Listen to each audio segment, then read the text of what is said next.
So the British brainwash corporation, the BBC, they've come under heavy storm. At least from the online right, on social media, on X.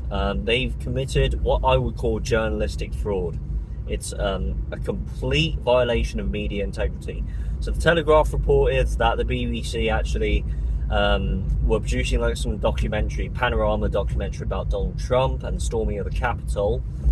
They spliced two separate clips together of Donald Trump speaking about this, people have to protest outside the Capitol and this and that.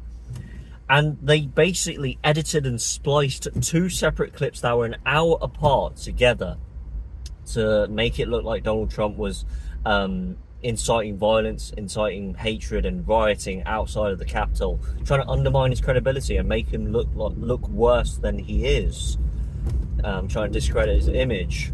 Now, I find this absolutely outrageous. I think that the BBC needs to be scrutinised, both, on a judicial level as well as on a reputational level, because that is media fraud, plain and simple, as clear as day, full stop. Media fraud, a complete violation of journalistic integrity, as I've said.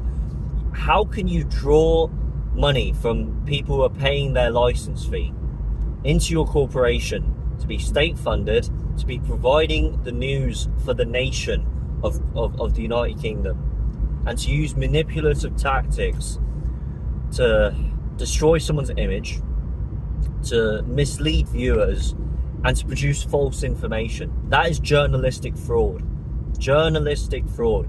What Donald Trump should do in order to actually bring them to justice is to report them on defamation, is to file a lawsuit, to sue the BBC, file a lawsuit, get them into a court of law, and that's the only way to deliver them justice. But do you know what the worst part is?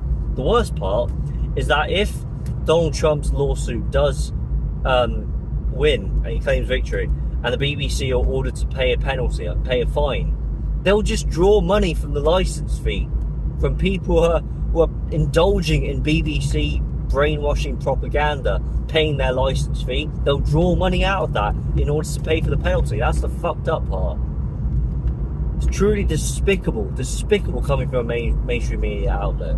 State-funded grifters, media outrage. This is journalistic fraud on a level that we've never seen before. Talk about MSNBC and Sky News producing fake news. BBC goes, hold my beer.